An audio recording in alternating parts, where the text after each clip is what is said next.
Let's get the very latest on the story about the AbaThembu King from our reporter Zimkita Macingwane. Zimkita, a very good afternoon to you. What is the latest from the case with the AbaThembu King? Is he going to go to jail?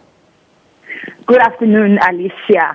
The National Prosecuting Authority has confirmed this afternoon that, yes, the King will have to report to a correctional center by the 23rd of December, which means he will spend his Christmas in prison.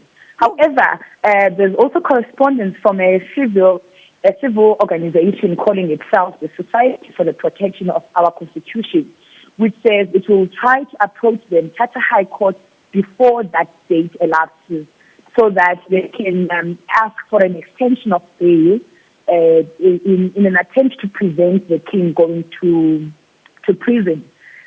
Today we were at Bumbane almost the entire day, where we saw a few chiefs close to the AbaThembu family meeting with the King to discuss the way forward. One of the key issues there was the succession issue. Who will take over him if he goes to jail on the 23rd? And also what happens between now and the 23rd.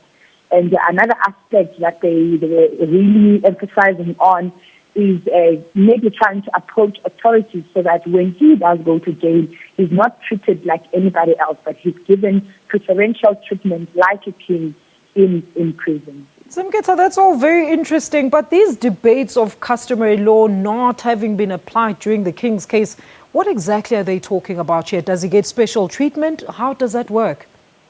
We spoke to a law expert earlier this week who was saying customary law that should have been considered in this matter should have looked at the reasons behind the King's instruction to his subjects to go and adjust and the action that he's charged with and the attempted murder that he has later shut off. That because he did not commit some of these acts himself, but he instructed the subject because he is the leader. And you must remember, Alicia, these occurred in 1995 and 1996.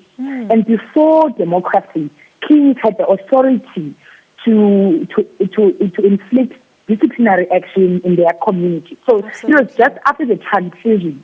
So they are arguing on that basis that the issue of customary law, having authority to discipline people in his area, should have been taken into consideration and not this be treated like a criminal act.